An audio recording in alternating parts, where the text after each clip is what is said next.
Welcome to a special episode of the Read Pile. Today I'm going to be talking about Walter Simonson's first 9 issues of Mighty Thor. This came out in 2017. It might be hard to find now. I'm going to talk about it in a somewhat roundabout way, but if you are impatient and you would just like to get to the end result, I enjoyed it, I recommend it, but it might be hard to find. So let's talk about Thor, because I'm going to tell some stories. Berg is the manager at my local comic shop. I've been going there roughly weekly for about 13 years. He is I'm going to say, a lifelong fan of Thor. I am not. So, if you have been watching this channel for a while, you might know Berg's love of the character of Thor and my dislike of really 20th century comic book writing. So this might be a surprise for some of you. But I actually became a fan of Simonson's art back here in the 90s. There are images of this that are permanently burned in my brain, and I do love this one. Just the rockets on his back, but like RoboCop rebuilt with Terminator parts. I love it. I love this series. I flipped through this, just rereading it and staring at the art for many days back in my youth. But this is incredible. Now, at the time, I wasn't really following creators specifically, so I didn't follow this up. Frank Miller, obviously, but I didn't really follow either one of them onto other projects. That wasn't something I did until really I had more money and I was an adult. But I was a fan. I just never acted on it on Simonson. Now, this is something else Berg recommended to me. Ragnarok. This is his redo of the really post Ragnarok Thor Asgard Midgard landscape. It's very good. There are 3 volumes of this with a 4th that's supposed to be on the way. I hope that's still true, but if that happens, I will probably do a video on this at some point. So this is also excellent, also recommended. It's absolutely gorgeous. Now, I do have some experience with Bill. This is Daniel Warren Johnson's 5 issue, I want to say. Bittery Bill story. This is also just incredible. Emotional. Johnson's stuff is generally pretty emotionally impactful. This is excellent. I recommend this. It should be more widely available than something like this. But all of this to say that I have some familiarity with Thor, just that I was never exactly following him. I'm going to bring in one more book here, because I started sort of the Asgard stuff. When Fraction started writing Thor with the Galactus Seed, I paid attention to that, and at roughly the same time, Kieron Gillen was writing Kid Loki, which was phenomenal, and someday I'll do a video on this. But there's a piece of this that's also permanently burned in my brain. The final issue, it is a comedy told in 30 parts, or a tragedy told in 31, and it's still just a dagger to the heart every time. This is also incredible and heartbreaking. Then we get to Jason Aaron Thor, which I followed for 6-ish years, and that was largely great. So I thought that I had read enough Thor. I'm like, I'm good. I've got my ideal run. I'm saying Jason Aaron, and I don't need to read anymore. But of course, Berg keeps talking about Thor, and we did a video a couple of months ago where he talked about taking a road trip in younger days, and he brought along with him as his only reading material the Ballad of Beta Ray Bill. And so I told him after this video, if you get me a copy of those issues, I will buy them and read them. And surprisingly, he was able to do it. Now, so sort of all of the trash that I've talked about the 80s writing, really, I don't know. 80s is where I started reading comics, and it was fine when I was a child, and then as I grew up, I grew less tolerant of this sort of exaggerated writing style, the way that most characters talk in these books, where they say things out loud that don't really make any sense. And I think writing has taken a definite turn in the 21st century where characters sound more natural. And I've said this in other videos as well, I only really kind of can tolerate the writing of things that I already read in my youth, so Amazing Spider-Man, New Warriors, examples like that. This should not be something I enjoy, but I did.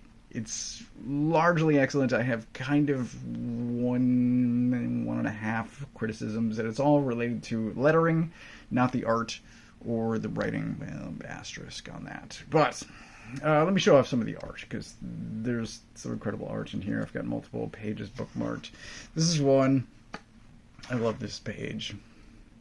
So at this point, something has just happened. We get this massive image of Odin, and a mistake has been made, leaving Thor powerless without a hammer. And this is the final page of this issue, and it's spectacular, right? I want to show this one too, because I'm very familiar with the image of sort of the Thor version of Bill. I had never seen this before. The first appearance Beta Ray Bill, and like this is awesome. I would buy a toy of this. That's incredible. Just shows off Simonson's design sense. Now, to talk about my one criticism, I've got a couple of bookmarks here, and it's sort of that he doesn't always give himself enough room with the art for the words that he's having characters speak. So this is one example where you've got this smallish panel, and it's just crammed with words, and it's overflowing up here, and it's spilling down here a little bit. There's one more of those here. We've got another small panel that's overflowing, and it's okay. It's okay, but it's strange that it continues. Like, you do that kind of a couple of times, I would think, and then you might learn to give yourself more room, although he wasn't lettering himself, so I don't know. But if you look at the final product, I don't know, it's a little bit weird. It's okay though. It's ultimately fine. Oh, I bookmarked this one too. I mean, look at this page. Holy cow, that's awesome. I love it. So one more thing that I want to praise about this is I first noticed this on Invincible, how Kirkman was writing it so that there was always sort of an A, B, C, up to, I'm going to say, H plot, right? There's always something happening in the background. There's whatever Mark is dealing with at the moment, but then there's multiple things happening in the background, so it's Sinclair or dinosaurs or Viltrumites or whatever. There's always something happening in the background that once he's done with this, that's going to move up into the top slot, and then that's what he's going to deal with, and all of these other things are still building slowly over time in the background, and you sort of get hints at them. You're reminded of them on a monthly issue-by-issue basis. But there's always kind of foreshadowing, but there's also like kind of dread building in the background of like, oh shit, he doesn't even know about this stuff yet. So I noticed that for the first time in my comic reading lifetime on Invincible. It's the first time I took notice. Simonson was doing that same thing back in the 80s. This is from 83.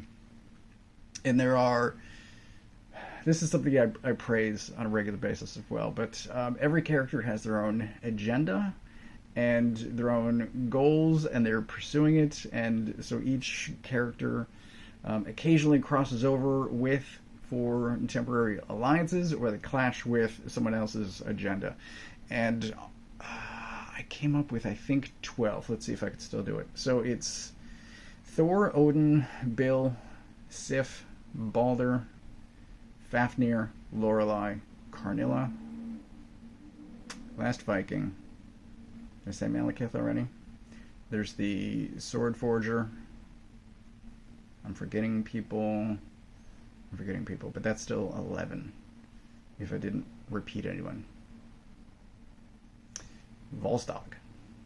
There's a lot of characters, and like I said, all of them have their own agendas, their own storylines, and it's that same sort of thing. So while Thor's dealing with Bill for the entire, I'm going to say 8, might actually be 9 issues, the Sword Forger is forging this sword in the background of all of these issues. While Thor's dealing with Fafnir, he hears a voice of the last Viking, and so once he deals with Fafnir, then he goes off and has a couple of issues adventure with the last Viking, and like all of it is very well executed.